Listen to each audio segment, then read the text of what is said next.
Que a paz do Mestre Jesus nos envolva, que os benfeitores espirituais desse congresso possam nos inspirar, fazendo de nós instrumento do mundo espiritual para cada um.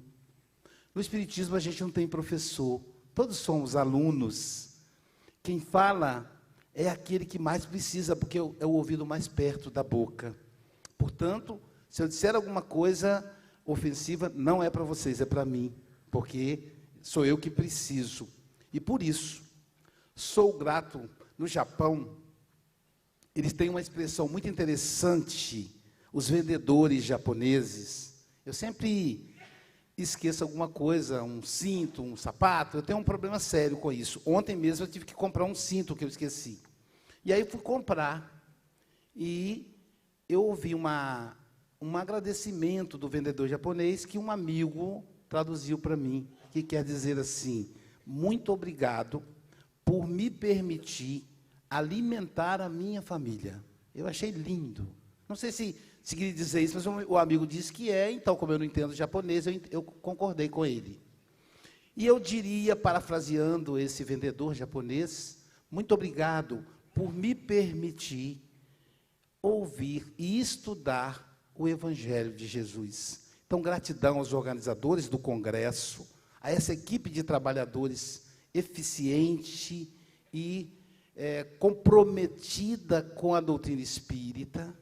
Gratidão aí a todos, gratidão aos companheiros, expositores, né? Nós estamos todo mundo juntinho lá na pousada Cravo e Canela, né? Então, muita gratidão e me desculpem pelos meus exageros, eu sou meio para frente quando eu me sinto enturmado, igual criança quando junta, né?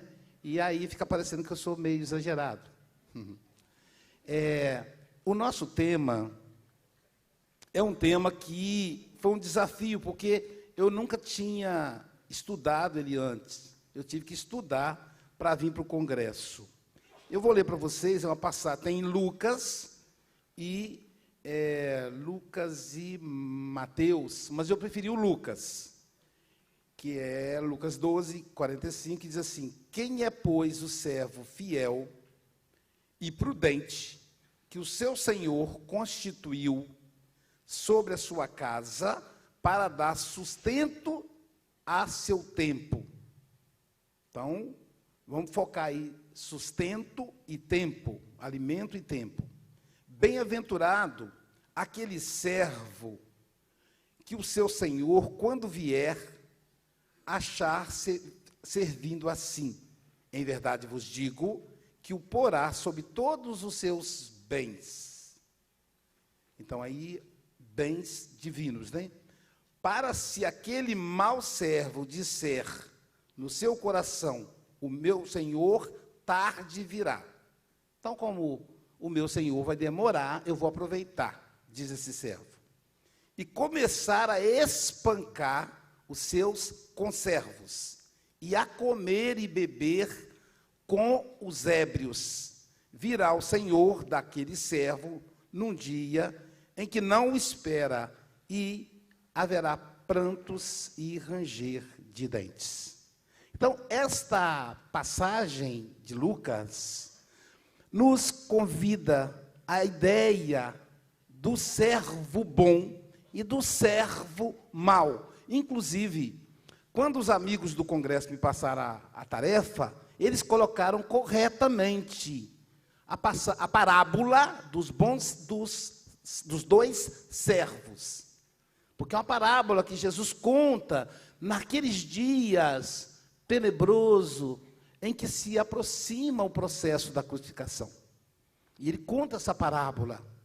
E fica parecendo que Jesus está separando ali os servos bons dos servos maus. Inclusive, na internet a gente vai localizar o servo bom e o servo mau. Não é dois servos. Então, a gente tem mania de tentar traduzir as mensagens de Jesus ao nosso bel prazer. Certa feita, o nosso querido José Raul Teixeira, que todos nós temos um carinho muito grande, né, com esse grande servidor de Jesus, ele vai fazer uma crítica sobre a parábola do mau samaritano.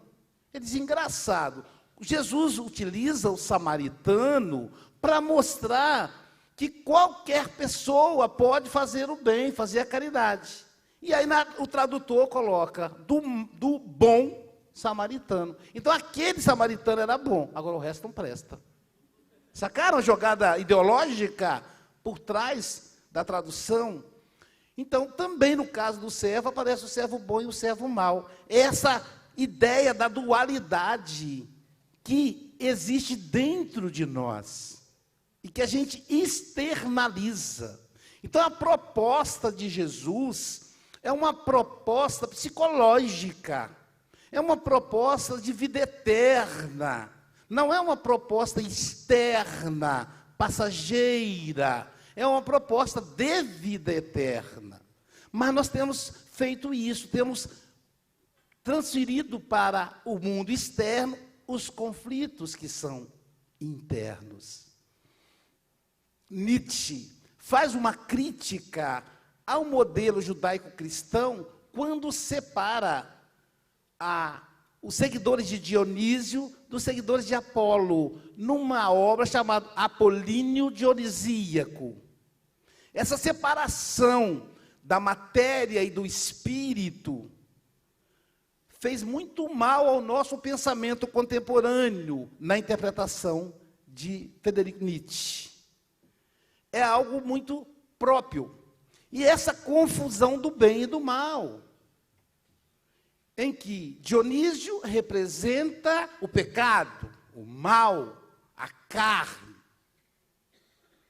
e Apolo representa o bem, o alto, o céu.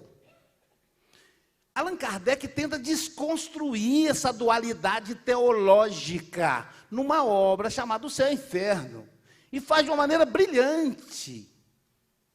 Porque a própria palavra céu vem de cielo, quer dizer o espaço côncavo, não tem a ver com o espaço de habitação. Então, Allan Kardec vai mostrar para nós, nas primeiras linhas da obra, que é um processo, ele não vai dizer ideológico, mas é um processo teológico, que hoje acrescentamos ideológico, de dominação, e que não tem nenhum fundamento no Evangelho de Jesus.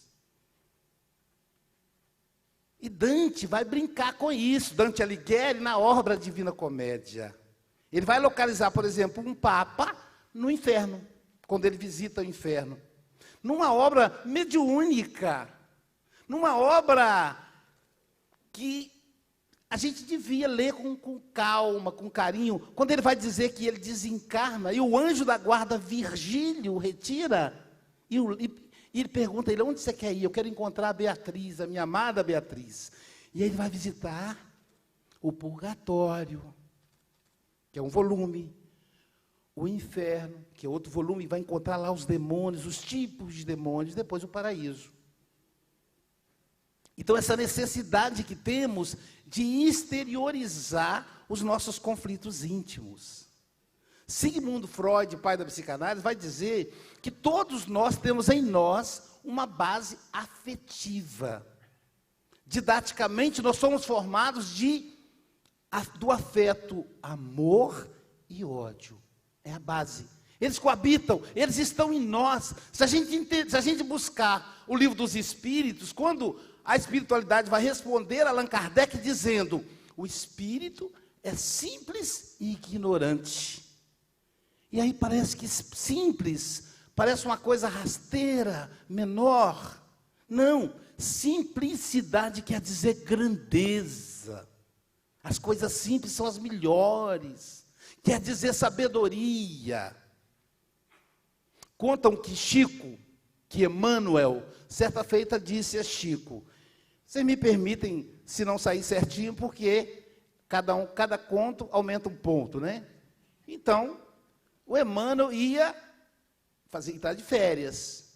E olha como é que é chique o guia espiritual. Então ele disse assim, eu vou entrar de férias, e eu vou fazer um curso. E o Chico perguntou, qual curso? Ele falou, com a Maria de Nazaré. Chico disse, Maria de Nazaré, você vai estar pessoalmente com a mãe? Ele disse, vou, durante um mês. Acho que o Chico deve ter pensado assim, gente, que chique seguia, né? E aí o Chico disse assim, Emmanuel, você faz um favor para mim? Ele disse, com aquela, né, característica dele, eu faço. Ele disse, eu quero fazer um pedido para a mãe. Disse, tudo bem. Aí, disse, qual é o pedido? Ele disse, não, espera um minutinho que eu vou pegar um caderno. E lá o Chico foi narrando as dores, os conflitos do movimento espírita, os conflitos íntimos, e fez aquela lista imensa, e aí leu para Emmanuel, que registrou. Um mês depois, Emmanuel retorna. E aí o Chico diz assim, Emmanuel, você esteve com a mãe? Ele diz, estive. Você passou o meu pedido para ela? Emmanuel diz, passei. Ele diz, qual é a resposta? Espera só um minutinho que eu vou pegar o caderno. E lá pegou o caderno. E aí Emmanuel disse, ele disse, quais são as respostas? Ele disse, tudo passa. Aí o Chico, gente, olha que genial. Isso é coisa de espírito superior. Tudo passa. Respondeu. Eu vou ficar aqui 50 minutos vigiado pelo tablet ali para falar de uma passagem. E a Mãe Santíssima respondendo 2 palavras. E aí dizem que Chico escreveu em letras grandes essa frase e colou na porta do guarda-roupa dele. Isso os amigos de Pedro Leopoldo que me contaram. Tem as fofocas no meio espírita, viu, gente? Então, na porta do guarda-roupa dele, todos os dias, quando ele ia deitar, por exemplo, o Parnaso de Além-Túmulo atingiu 1 milhão de exemplares. E o Chico ficava eufórico. E aí ele lia tudo. Paz. No outro dia, ele estava com o coração sangrando, porque ficou sabendo que um amigo espírita falou mal dele, usou da maledicência, e aquela dor. E aí ele lia, tudo passa. Veja que sutil. Então, a simplicidade é a sutileza. Veja o Sardinha tocando para a gente agora de manhã, ontem. A Natasha cantando. É simplicidade, não tinha. Se a gente olhar espiritualmente, talvez tivesse uma orquestra, mas era o piano, o saxofone e a voz da Natasha. E a gente foi arrebatado. Simplicidade. Mas ao mesmo tempo que a gente tem essa simplicidade, essa beleza, essa luz extraordinária, nós somos ignorantes dela. Nós não a conhecemos. Então, por analogia, eu entendo que o amor é a simplicidade. E o ódio é a ignorância dessa simplicidade. Somos simples, mas ignorantes. Perfectíveis, como lembrou nosso querido Said. Perfectíveis, mas simples e ignorantes. É a nossa base afetiva. Todos nós temos ódio, temos amor dentro de nós. Ali, no embate. Como é que se reconhece o verdadeiro espírita? Pelo esforço que ele faz em domar as suas más inclinações. Então a gente esquece e projeta para o exterior esse conflito, que é nosso. O mundo é só uma consequência dos nossos conflitos. Para a gente entender a diferença do bem e do mal, é difícil, porque suponhamos que um homem ou uma mulher, vamos usar o homem, porque o homem normalmente é o mais sem vergonha, né? O homem tem 2 mulheres, ele é casado e tem amante. Então, o bem para a amante é a separação, é ele romper com a família. O bem para a família é ele encerrar o romance com a amante. Então, o que é o bem no fundo? O que é bem e o que é mal? Aí eu vou buscar a ajuda de Aristóteles na obra Política. Aristóteles, para mim, ele traz um conceito de bem e mal, como o bom e o mau servo, de uma maneira extraordinária, quando ele diz assim: o bem é tudo o que preserva a vida. Veja, isso tem 2.600 anos. O bem é tudo o que preserva a vida. O mal é tudo que afasta a vida. É tudo que ameaça, melhor dizendo, a vida. E aí, quando eu vi aquele vídeo maravilhoso da Fraternidade Sem Fronteiras, eu fiquei pensando, quão pouco eu faço. E eu tive um impulso que eu tenho que colocar logo ele para fora antes que eu volte atrás. Porque a gente, né? A coisa boa você tem que seguir o impulso. E o que é vicioso você tem que conter. Os livros, os direitos autorais são revertidos para as casas espíritas que eu participo. No entanto, parte da venda dos livros vai para o Congresso. E 20%, portanto vai ficar 50%, que é quase o custo, 20% vai para a Fraternidade Sem Fronteiras. Então não é, eu estou falando de público, está registrado, documentado, isso é um documento oral. Documento não precisa ser verbal, pode ser oral também. Eu chorei muito, porque eu falei, como a gente faz pouco. Então, o bem é o que preserva a vida. Há uma necessidade da gente exteriorizar essa ideia dual interna. Por exemplo, Sócrates. E aí eu estou lembrando aqui a maravilhosa exposição da nossa querida Nádia ontem, né? Que me fez viajar pela filosofia clássica. Sócrates vai falar que ele é inspirado por um daimon, traduzindo para o português brasileiro, por um demônio. Só que no movimento cristão nascente no Brasil, era interessante afastar as influências pagãs. Roma, embora tenha, durante um tempo, conduzido politicamente a Grécia, ela foi dominada pela Grécia, na arte, na filosofia. Então, quando os romanos abraçam o pensamento cristão, eles queriam afastar a ideia pagã. Então, o demônio passou a ser a encarnação do mal. Olha que estranho. Quando eu vou falar para os meus alunos de psicanálise, que Freud, ao interpretar os sonhos, ele vai dizer, a interpretação dos sonhos tem duas vertentes, a vertente fisiológica e a vertente demoníaca. Eu preciso parar e explicar. A vertente demoníaca, eu explico, é a vertente religiosa, do sobrenatural. É isso que ele quer dizer. Ele quer do mal. Então tem uma origem. E aí a gente exterioriza.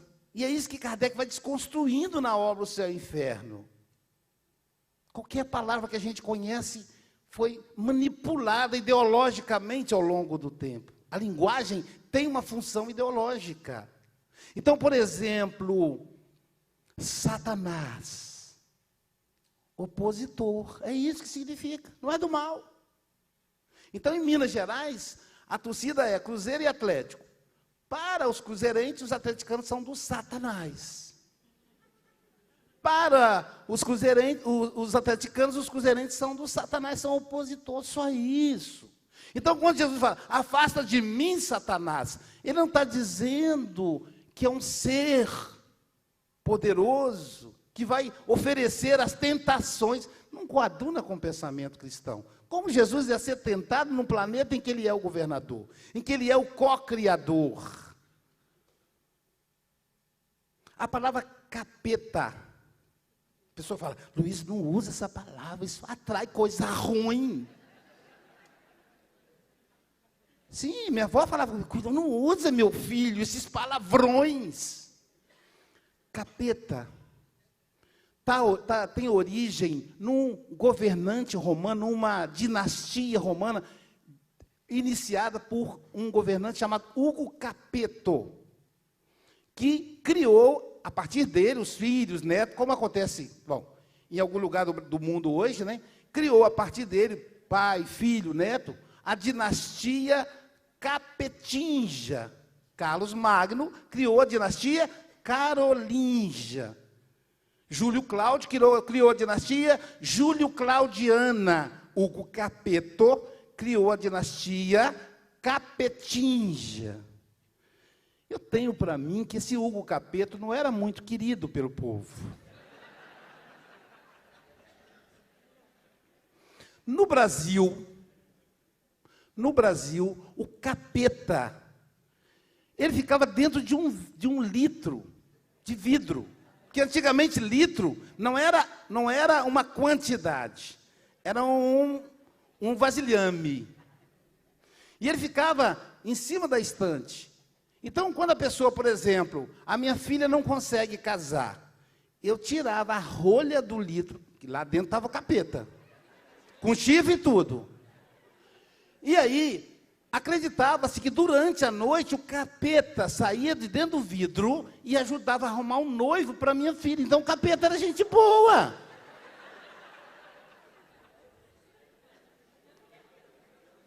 Então, essa ideia, a gente precisa compreender as coisas para a gente não ser ludibriado.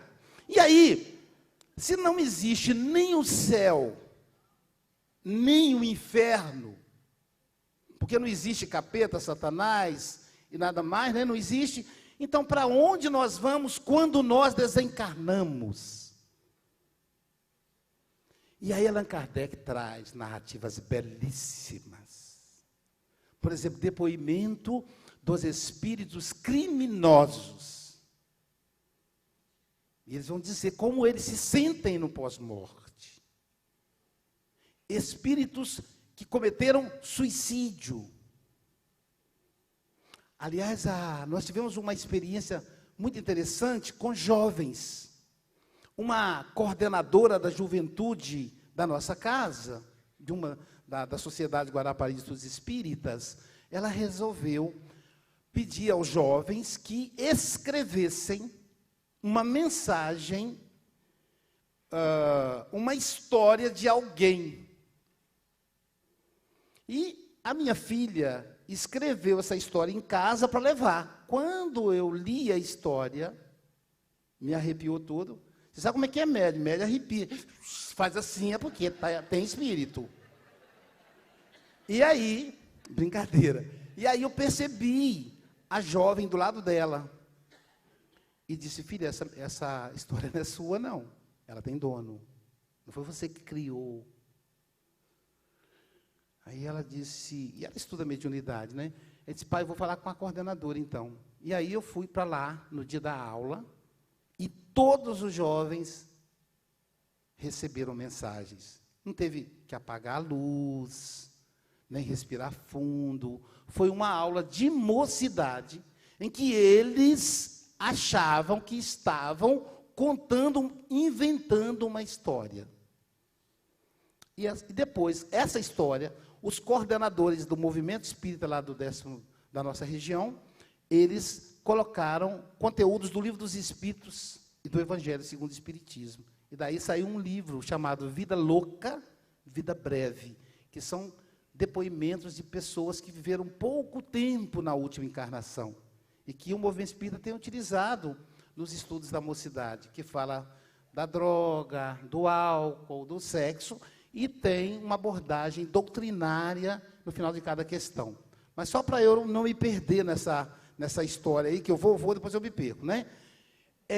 Allan Kardec, então, vai pegar o depoimento desses espíritos. Espíritos suicidas. Espíritos medianos, meu amigo Evaldo. Sabe o que é espírito mediano, Evaldo? Sabe o que é o espírito mediano, gente? Espírito mediano somos nós, não os amigos aqui do Noroeste. Usar o esquema do Said. Aliás, Said, você estava profundamente inspirado, porque a primeira coisa, quando eu fui convidado a primeira vez para vir a Campos, os amigos de Campos sabem que eu tenho um carinho muito, muito grande aqui pela região. O espírito Júlio César Grande Ribeiro, que embora seja meu conterrâneo, lá de Vila Velha, eu não o conheci como encarnado, me falou: Aloísio, haja com muito carinho, porque são os meus amigos queridos, são os meus melhores amigos. E desde então, eu fiz amizade com esse amigo querido. E agora eu estou conhecendo a biografia dele, porque eu não o conheci quando encarnado. Então, são esses depoimentos. E aí Allan Kardec pega o depoimento dos espíritos medianos, que não é o caso do Julinho, é o caso do Aloísio, por exemplo. O que é o espírito mediano? O espírito mediano é aquele que, quando está na hora da oração, ele sente aquele arrepio, ele envolve com Jesus.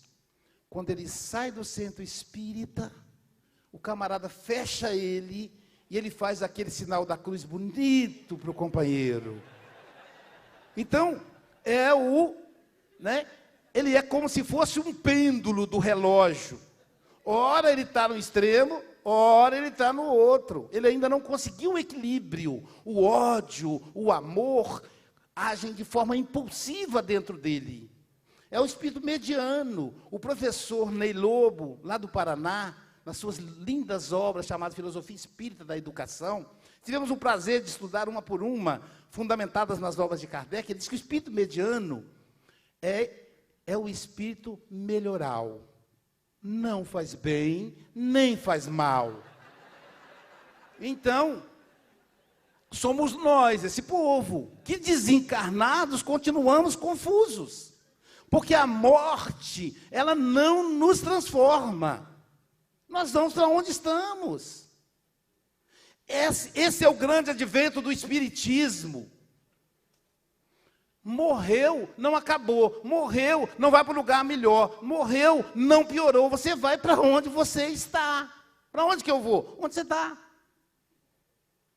Ou será que, onde você está ficou mineiro, né? Olha só, ou será que existe inferno pior do que uma Cracolândia, onde as pessoas não se alimentam, não dormem. Chega um ponto do crack consumir os músculos. Ele vai consumindo as energias, reservas do corpo. Eu perguntei à minha esposa, que é fisioterapeuta, que entende mais de fisiologia humana, eu disse a ela: por que o usuário do crack, o viciado em crack, o tornozelo dele é da grossura da coxa? Ela disse: porque consome a energia do músculo. Eles andam como zumbis, se prostituindo, dia e noite pela rua, vagando. Quando desencarnam, participam de uma comunidade de crack, no umbral. Então não tem mudança. O trabalhador do bem, o trabalhador do Cristo, quando desencarna, continua servindo. Sheila, na Segunda Guerra Mundial, na Primeira Guerra Mundial, lá, correndo risco. Não vá, enfermeira, diz o chefe dela. Está tendo fogo cruzado em trincheira. Ela: mas eu tenho que ir, eu tenho do outro lado, eu tenho pessoas que estão precisando de mim. E aí ela atravessa, e ela sente, aí é por minha conta, uma picada de mosca no pescoço. Ela faz assim, ó, e cai, morta. O sangue está tão quente que ela não percebe que é um tiro. E ela dorme. Dorme segundos, até que ela escuta uma voz: desperta, desperta, Sheila, eu sou o Bezerra de Menezes, o servidor de Jesus, não dorme nem no instante da morte. Olha isso. Onde estará o Chico Xavier? Onde ele estará? Trabalhando, servindo, agora muito mais perto de nós, porque não tem mais o limite físico, porque servir para o Chico era um prazer. E aí Kardec vai apresentar o depoimento dos espíritos bondosos. E ele encerra falando dos espíritos felizes. São servidores do bem, que encontraram a felicidade na terra e continuam no além-túmulo. Essa exteriorização do bem e do mal, ela representa a nossa sombra, utilizando a linguagem junguiana. Faz com que nós nos tornemos hipócritas, como lembrava Jesus. Vocês já repararam como é que é quando a gente chega no centro espírita? A gente está na rua numa algazarra danada. Quando a gente entra no portão da casa espírita, a gente se ajeita. Estávamos falando mal dos políticos. Agora entrou em sintonia com Jesus. E aí chega a pessoa e fala assim: boa noite, minha irmãzinha. Tudo bem? Aí a mulher responde: graças a Deus. Que o Senhor seja louvado. É uma máscara. É um ensaio. Para que um dia sejamos assim lá fora. É a máscara do bem. É a projeção da luz. Nos emocionamos quando vemos um trabalhador do Cristo agindo. É a projeção. Estamos vendo nele o que temos em nós. João de Anjos vai nos dizer que não existe nenhum tipo de reflexão que a gente faça que não tenha em nós. A monja Cohen, a maioria conhece pelo YouTube, em diálogo com o Mário Sérgio Cortella. Imagina, dois gigantes, né? O Mário Sérgio representando o movimento católico e a monja representando o budismo. A monja conta, na entrevista de lançamento do livro dos dois, que um aluno dela fez um trabalho no Carandiru, e um trabalho voluntário, e queria que ela, a professora, conhecesse, e ela foi. Era um trabalho de meditação para os presos. Olha só, quanto bem a gente pode fazer. Então ele fazia esse trabalho de meditação, de relaxamento, meditação. Então a monja foi passando, ela foi observando as grades. Numa grade, porque nem todos os presos, os aprisionados, era voluntário. Saíam da grade para fazer a meditação. Preferiam ficar trancafiados lá.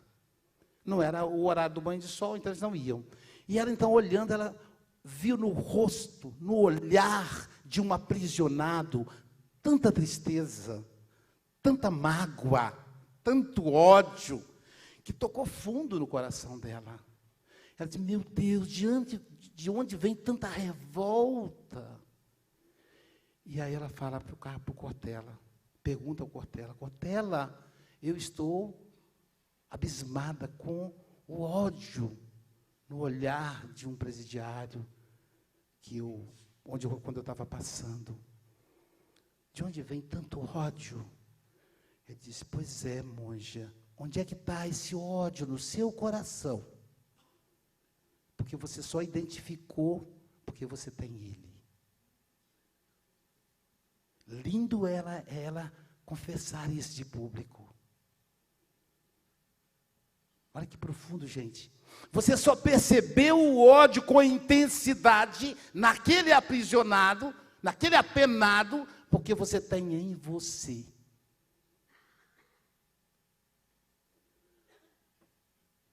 Nós somos muito contraditórios. Somos seres imperfeitos a caminho da luz. Eu me lembro de um quadro na minha infância. Primeiro eu vou dizer por que eu estou contando essa história. Há uns 15 anos, 2008, tem 11 anos isso, 2008, eu estava no lançamento do livro Terapêutica do Perdão, lá no Leon Denis de Bento Ribeiro. E ao final da palestra, eu, fazendo o autógrafo, veio um senhor de barba branca, idoso, e quando eu fui fazer dedicatória, ele disse, para quem? Aí ele pôs a mão em cima da minha e disse assim, como está o seu Joaquim e a dona Alice? Meus pais. Eu disse, olha, ele conhece meus pais. Aí eu disse, todos estão bem. O senhor quem é? Ele disse, não lembra de mim? Eu trabalhei com seu pai. Aí eu lembrei. Eu disse, seu filho. Ele disse, depois a gente pode conversar? Eu disse, podemos. E aí fomos lanchar. E aí ele foi me contar a história do filho. Quando eu conheci o filho dele, ambos tínhamos 11 anos de idade. Meu pai era o pedreiro. Esse senhor era o ajudante. Naquela época, ajudante tinha que usar da enxada. Não existia betoneira, essas coisas, máquinas, era tudo braçal. Então ele era muito forte. E o filho dele, eu fui levar o almoço para o meu pai, e o filho foi levar para ele. E eu percebi que o filho dele falava como se fosse menina. Tinha um jeito de menina para falar. Não era um jeito do menino. Eu fiquei encantado com o jeito daquele rapaz se comunicar. E nos tornamos amigos. Então íamos e voltávamos da cá para casa para a obra, levar o alimento dos nossos pais. E é curioso como é que eu gosto de comer, né? Não gosto muito de falar, mas comer eu gosto. Então, quando meu pai ia comer, eu ficava olhando para a marmita, eu já tinha almoçado em casa. Aí, o olho comprido, eu dizia, a mãe é engraçada, ela faz 2 tipos de comida. Ela faz a comida para os filhos, que não é tão gostoso, e faz para o pai. E o pai comia com a vontade, porque tadinho, trabalhava no pesado. Aí ele via meu olho comprido, ele dava um jeito de deixar uma sobra para eu comer. Meu pai, que figura fantástica, eu o amo profundamente, 83 anos, ele está hoje. Então, me afeiçoei àquele rapaz, e perguntei ao pai, o que foi feito dele? Aí o pai me contou. Quando ele estava com 14 para 15 anos, eu o flagrei trocando beijo com um outro garoto. E você sabe como é que eu sou, como é que eu era. A fúria tomou conta de mim. Eu dei um soco no rosto do garoto. Ele caiu. Quando ele levantou, eu disse, suma da minha casa. Não tenho mais filho. E ele chorando, a mochila do material, eu ainda me emociono, a mochila do material, ele tirou o material escolar, colocou as roupinhas dele e foi embora. Minha esposa, que era empregada doméstica, quando chegou do trabalho, parece que tem instinto, disse, cadê fulano? E aí as minhas filhas disseram, ele brigou com o papai, quer dizer, ele que brigou com o pai, e foi embora. Ela saiu a procurar meu filho pelas ruas, até que o encontrou. E de lá, ela procurou a patroa, porque ela já trabalhava 10 anos como empregada, e pediu à patroa ajuda, e disse, a senhora é mãe, meu marido colocou meu filho para fora de casa, ninguém quer acolher ele é uma criança, a senhora que é mãe, há de entender o que eu estou sentindo. E aí a patroa disse, temos uma casa na capital. O seu menino não é aquele que lava a vasilha, que ajuda você a arrumar a casa quando vem aqui em casa, e ele mesmo, mas ele é bonzinho. E aí o garoto foi para a casa da patroa, na capital. E lá o garoto fez a escola, o supletivo, e fez um curso de cabeleireiro e montou um salão. O salão prosperou. Anos depois, diz o pai, estava em casa assistindo o programa do Chacrinha, quando ele olha na sala aquele homem de 2 metros de altura, que parecia uma mulher, cabelos longos, olhos azuis. E aí ele ignorou o filho e foi para o quarto. A mãe, as irmãs vieram, aquela festa pela visita, e lá do quarto ele disse, eu fiquei escutando. Até que em dado momento, ele disse assim, mamãe, eu preciso conversar com vocês. Eu preciso conversar com vocês. Precisamos fazer uma reunião de família. E aí a mãe disse, sim. Ele disse, inclusive com o papai. Ela disse, seu pai sabe como é que é, está no quarto. Eu preciso que o papai participe. E aí a minha esposa foi no quarto e disse, nosso filho quer fazer uma reunião. Eu disse a ela, nosso filho não, eu não tenho filho, eu tenho 2 filhas. Ela olhou para mim e disse assim, o meu filho quer fazer uma reunião, vá para a sala agora. Aí ele disse assim, como ela falou com muito carinho, com muita delicadeza, eu fui. Para minha surpresa, ele disse assim, papai, mamãe, papai, o senhor não tem idade para ficar trabalhando no pesado. Sua coluna está toda estourada. Mamãe, a senhora está cheia de reumatismo por ficar esfregando o chão. Então eu gostaria, vocês criaram a mim, as minhas irmãs, eu gostaria que vocês tivessem uma vida mais tranquila. O pai deu uma gargalhada e disse, meu filho, quem vai pagar o aluguel? A água, a luz, o açougue, a padaria, a mercearia. Aí ele disse, papai, eu juntei um dinheiro e vamos comprar uma casa para vocês. A despesa da água, luz, essas coisas, todo mês eu vou mandar um cheque, de maneira que vocês vão trabalhar só em coisa leve, que é para não forçar a saúde de vocês. Aloísio, naquele momento, foi como se ele desse uma punhalada no meu peito. Todo o ódio se transformou em culpa. Todo dia 30, o cheque chegava pelo correio. O rapaz prosperou. Porque bom filho prospera. 2º salão, 3º salão. Era a tesoura de ouro do Estado. Década de 1980. Lauro Corona, Sandra Andréia, Renato Russo, Cazuza. É preciso falar mais alguma coisa? AIDS. Não tinha cura. Não tinha tratamento. Matava. Perdeu peso. As manchas começaram a surgir. Foi ao médico, o médico disse, olha, eu te aconselho a voltar para a casa dos seus pais. Você não vai conseguir se cuidar sozinho. E aí diz o pai, de novo no domingo, no sábado, o programa do Chacrinha. Aliás, ele gostava muito do Chacrinha, pelo jeito. E aí, quando eu olho na porta, era um cadáver humano. Eu olhei para ele, tomei um susto, mas inibi o meu susto. Abri um sorriso e disse, veio visitar o papai, meu filho? E aí veio a minha esposa, vieram as filhas, as irmãs, e abraçaram, e foi aquela festa. E ele disse, não, papai, eu vim morar com vocês. Eu posso, papai? Claro, meu filho, a casa é sua. Foi você quem comprou? Não, pai, a casa é nossa. A casa é de vocês. Eu posso?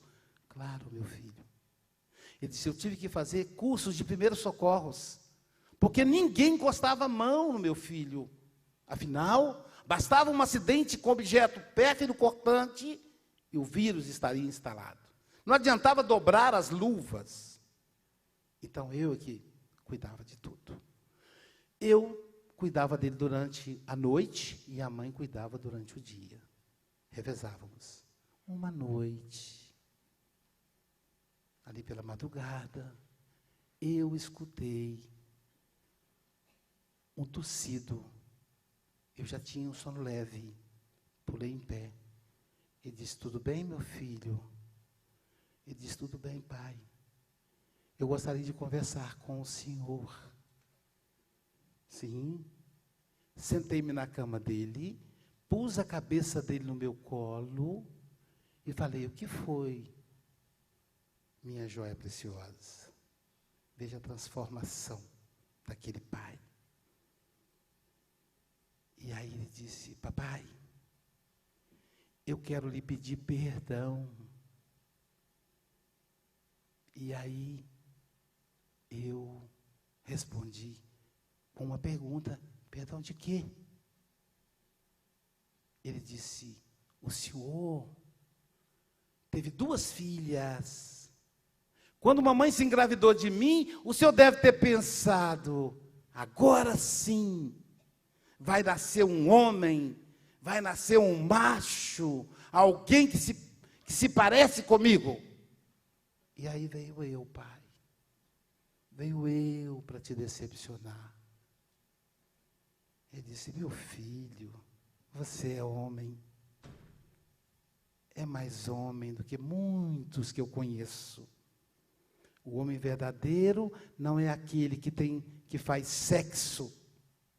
O homem verdadeiro é aquele que honra a sua família, seus pais, a esposa, os filhos. Esse é verdadeiro. E você é homem.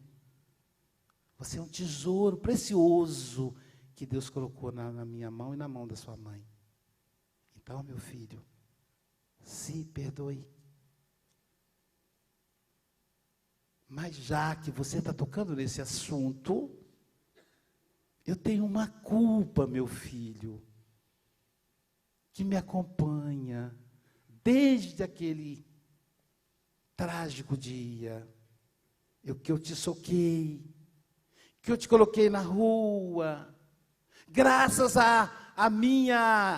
ao meu impulso destrutivo, você adquiriu essa doença horrenda. Perdoa-me, filho. E o filho disse: não, pai, não foi as suas atitudes, foram as minhas. Ser homossexual não me tornou aidético, mas foi o uso das drogas, dividir as seringas, a irresponsabilidade. Pai, qual é o pai que troca a fralda do filho? Qual é o pai que carrega o filho no colo? O senhor não é um pai, o senhor é uma mãe. Então, pai, não tem motivo para perdoá-lo, mas eu lhe peço, se perdoe, meu pai. Pai, minha mãe é como a borboleta, ela é tão linda, ela é tão elegante.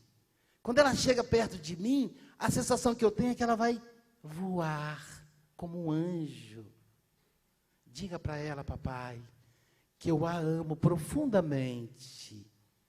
Diga você mesmo, meu filho, não vai dar tempo, pai.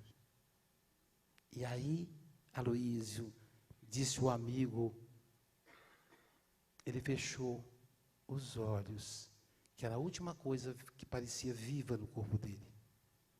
Com as mãos trêmulas, eu coloquei sobre o peitinho magro dele e o coração já não batia mais.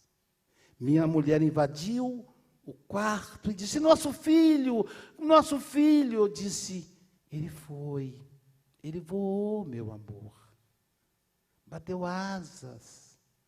E ficamos eu e a esposa abraçados ao corpo morto do filho, noite adentro,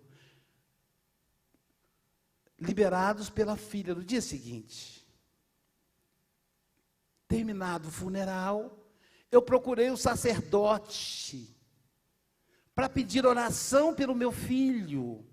E ele disse: não tem salvação para o seu filho.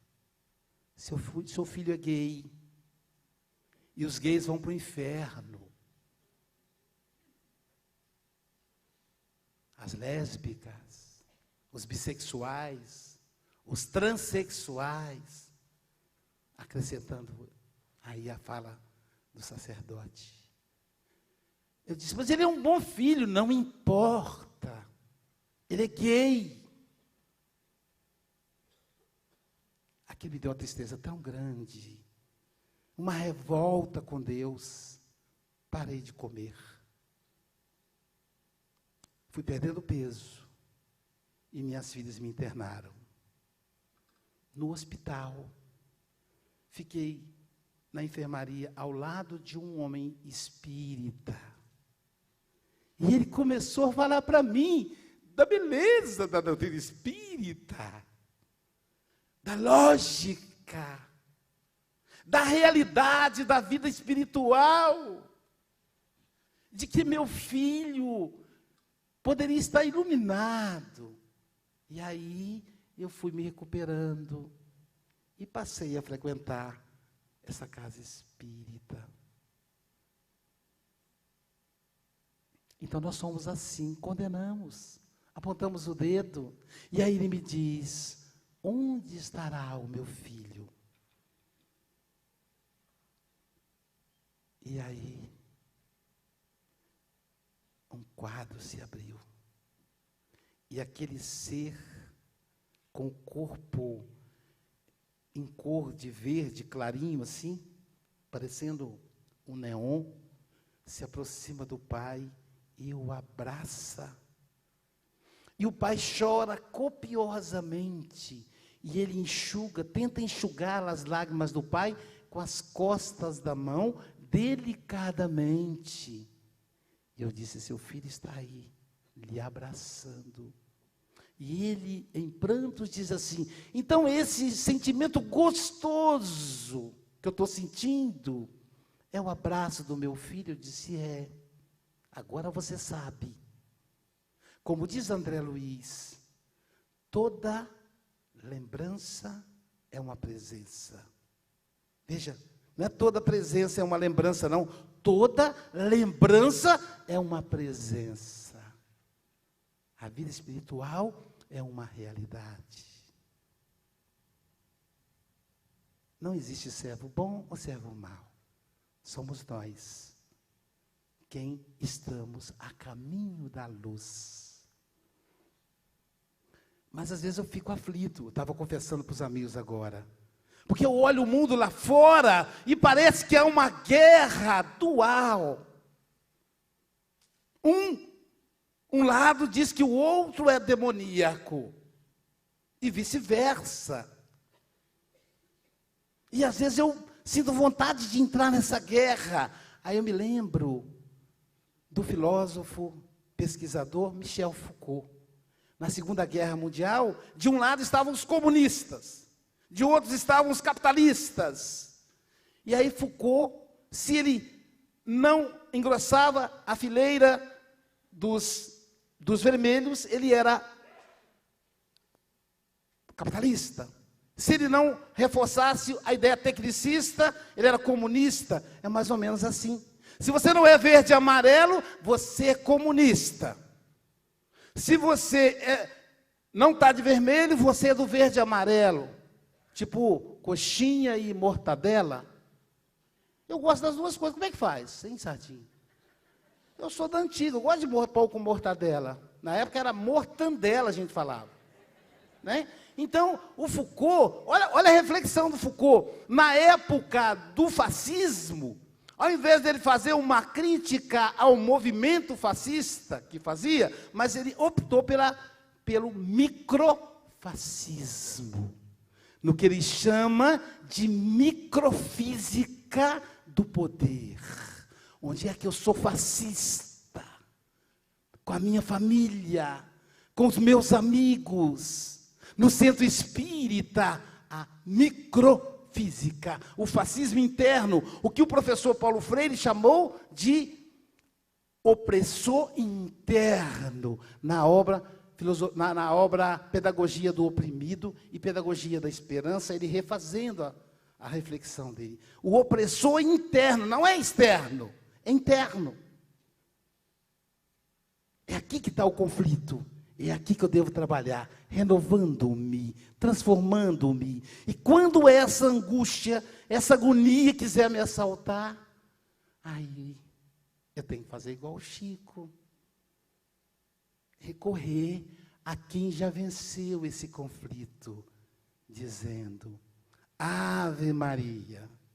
Senhora, o amor que ampara e redime, ai do mundo, se não fora a vossa missão sublime, cheia de graça e bondade, é por vós que conhecemos a eterna revelação da vida em seu dom sublime.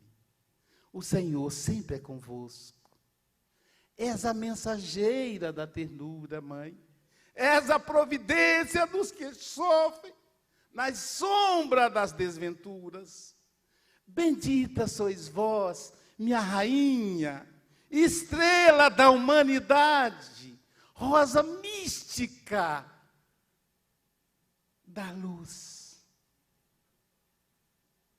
lírio puro da humildade. Dentre as mulheres sois vós a mãe das mães desvalidas. Ô mãe, és a nossa porta de esperança.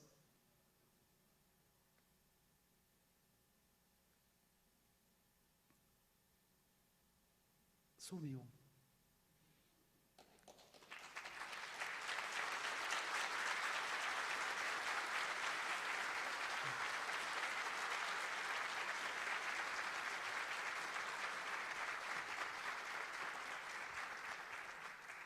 Que a paz de Jesus nos envolva. Me perdoe pela memória, que já não mais funciona tão bem. Que a paz de Jesus nos envolva agora e sempre. Muita luz a todos. Muita paz.